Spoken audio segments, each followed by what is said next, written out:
हाँ, जमीन तो ले ली पर मुझे तो क्रॉप उगाना ही नहीं आता। अरे लल्लू सर के पास जाओ, वो बहुत अच्छा सिखाते हैं। ऐसी बात है तो उनके पास तो जाना पड़ेगा। नमस्कार सर। हाँ बोलो। सर मुझे एग्रीकल्चर के बारे में सीखना है। अच्छा तो चलो मेरे साथ। तो हम सीखेंगे क्रॉप प्रोडक्शन एंड मैनेजमेंट। तो सबसे पहले what is agriculture? The science that deals with the cultivation of plant and raising livestock for human use are called agriculture. Types agronomy, horticulture, animal husbandry. मतलब humans के लिए crop produce करना उसे हम agriculture कहते हैं, जिसमें कुछ टाइप है एग्रोनॉमी, हॉर्टिकल्चर, एनिमल हस्बेंड्री। समझ आया भैया जी? अब हम देखेंगे क्रॉप। क्रॉप मतलब प्लांट जो बहुत बड़े स्केल पे ग्रो किया जाता है कुछ प्रॉफिट के लिए, उन्हें हम क्रॉप कहते हैं। इन क्रॉप्स में कुछ टाइप्स होते हैं जैसे खरीफ, रबी और ज़ैद क्रॉप। खरीफ क्रॉप मानसून क्रॉप होते हैं, रबी क्रॉप विंटर क्रॉप होते हैं और ज़ैद क्रॉप्स समर क्रॉप्स होते हैं।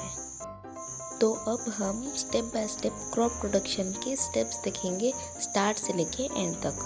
फर्स्ट होता है प्रिपरेशन ऑफ सॉइल। तो प्रिपरेशन ऑफ सॉइल में आप पहले प्रिपेयर करते हो सॉइल क्रॉप्स को कल्टीवेट करने के लिए, जिसमें सबसे पहले आता है प्लोइंग। प्लोइंग मतलब टिलिंग, लैंड को लूज करना, उसे हम प्लोइंग कहते हैं, जिससे जो नीचे जमा हुए न्यूट्रिएंट्स रहते हैं वो ऊपर आ जाते हैं और रूट्स को ब्रीथ करने के लिए ज़्यादा एयर स्पेस मिलती है, इसलिए हम टिलिंग या प्लोइंग करते हैं। सेकंड होता है लेवलिंग। प्लोइंग करने के बाद लेवल करना ज़रूरी है, जिसके वजह से सॉइल इरोजन नहीं होता है। अगर हम पानी डालेंगे तो इनइक्वल स्प्रेड हो जाएगा, ऐसा नहीं होता है, इसलिए हम लेवलिंग करते हैं। तो जैसे हम देखते हैं process of loosening and turning of a soil is called tilling और प्लोइंग, जो हम प्लो, हो या कल्टीवेटर की मदद से करते हैं। तो नेक्स्ट पार्ट है सोइंग। सोइंग मतलब सीड को ज़मीन में डालना जिससे एक प्लांट आए, उसे हम सोइंग कहते हैं। तो सोइंग के वक्त हमें बहुत से प्रिकॉशन लेने चाहिए, जैसे sowing should be uniform, seed should be of good quality. और हम सीड को गुड क्वालिटी की है वो कैसे चेक कर सकते हैं? हम एक बकेट ले सकते हैं, उसमें पानी डाल सकते हैं, उसमें सीड डाल सकते हैं। जो सीड ऊपर फ्लोट करेंगे वो डैमेज्ड है, क्योंकि इंसेक्ट उन्हें अंदर से खा लेते हैं और वो हेलो रहते हैं, खाली रहते हैं अंदर से, इसलिए वो ऊपर फ्लोट करते हैं। और हमें सोइंग के लिए कुछ इम्प्लीमेंट्स चाहिए। तो सीड सोइंग के बहुत से मेथड्स है। फर्स्ट है ट्रेडिशनल मेथड, दूसरा है सीड ड्रिल्स वगैरह। ट्रेडिशनल मेथड में आप फनल के थ्रू हाथ से ही डाल सकते हैं। एक होता है ब्रॉडकास्टिंग, जिसमें आप हाथ से ऐसे फैला के सीड्स को डाल सकते हो। दूसरा होता है सीड ड्रिल्स, जिसमें एक फनल टाइप स्ट्रक्चर होता है, जिसके अंदर आपने क्या इक्वल डिस्टेंस पे सीड्स डाल सकते हो, इन्हें हम सीड ड्रिल्स कहते हैं। और एक होता है ट्रांसप्लांटिंग, मतलब प्लांट्स को ऑलरेडी किसी नर्सरी में उगा देना और फिर बाद में उसे जाके फील्ड में लगाना, उसे हम ट्रांसप्लांटिंग। तो नेक्स्ट पॉइंट है adding manure and fertilisers. So manure and fertilisers क्या होते हैं ये जान लेते हैं। मैन्योर एंड फर्टिलाइजर्स दोनों प्रोडक्ट्स है जो क्या सॉइल में न्यूट्रिएंट्स ला सकते हैं, but manure is organic and fertiliser is non organic, मतलब केमिकल है वो। मैन्योर जो होता है वो ह्यूमन वेस्ट से बनता है, ह्यूमन एनिमल वेस्ट से बनता है, और फर्टिलाइज़र केमिकल्स से बनता है। मैन्योर हम्स देता है लैंड को, ह्यूम्स, और फर्टिलाइज़र वो ह्यूम्स प्रोवाइड नहीं करता है लैंड को।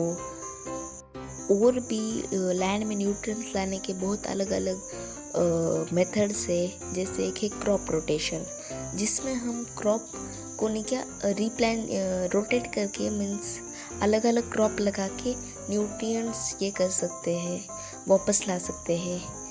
एक होता है फैलो मेथड, जिसमें 1 साल तक फील्ड खाली रहने दो, उसके बाद में न्यूट्रिएंट्स अपने आप रिप्लेनिश हो जाएंगे। ये कुछ मेथड्स होते हैं न्यूट्रिएंट्स लाने के। और न्यूट्रिएंट्स लाना इसलिए ज़रूरी है क्योंकि प्लांट्स ज़्यादा अच्छे से और जल्दी ग्रो कर पाएंगे, इसलिए न्यूट्रिएंट्स लाना ज़रूरी है। तो नेक्स्ट पॉइंट है irrigation. Irrigation means supply of a water to a crops at interval of time is called a irrigation. Plants को सही समय पर पानी देना इन्हें इरिगेशन कहते हैं। तो उसमें कुछ ट्रेडिशनल मेथड्स है, जैसे ह्यूमन अपने हाथों से पानी डालते हैं, उसमें मॉड, चेन पंप, राहत एक्सेट्रा आते हैं। और मॉडर्न मेथड्स में कुछ इरिगेशन आते हैं, जैसे स्प्रिंकलर इरिगेशन, जिसमें एक रॉड लाइक स्ट्रक्चर होता है जिसके ऊपर एक नोजल होता है जो रोटेट करता है और पानी देता है, पूरे फील्ड को पानी सप्लाई करता है, जैसे कि इस पिक्चर में दिखा रहा है वो। और दूसरा मेथड है ड्रिप वाटर, जिसमें प्लांट के रूट के पास एक पाइप लगा दिया जाता है जिसमें होल कर दिए जाते हैं, लाइक जैसे आप देख सकते हो, जिससे पानी अच्छे से सप्लाई हो। नेक्स्ट पॉइंट है प्रोटेक्टिंग फ्रॉम वीड्स। वीड्स जो होते हैं वो अनवांटेड प्लांट्स होते हैं जो मेन क्रॉप के साथ उग जाते हैं बिना कोई सीड ग्रो किए। वो जो होते हैं वो मेन क्रॉप के साथ न्यूट्रिएंट्स के लिए फाइट करते हैं और मेन प्लांट्स को न्यूट्रिएंट्स नहीं मिल पाते क्योंकि वो वीड्स ले लेते हैं, इसलिए हमें वीडिसाइड डालना ज़रूरी है। वीडिसाइड एक केमिकल है जो वीड्स को रोकता है। तो नेक्स्ट है हार्वेस्टिंग। हार्वेस्टिंग मीन्स 3 से 4 महीने के बाद जब प्लांट मैच्योर हो जाता है उसके बाद हम प्लांट को हार्वेस्ट करते हैं, और उसे हार्वेस्ट करने के लिए सिकल या हार्वेस्टर जैसे मशीन या इक्विपमेंट हम यूज़ करते हैं। और उसके बाद आता है सीड रिमूविंग फ्रॉम इज काफ। तो नहीं क्या, सीड को हम उसके काफ से निकालते हैं। थ्रेशिंग, विनोइंग, उसके बहुत सारे मेथड्स है, तो हम उनसे उन्हें निकालते हैं।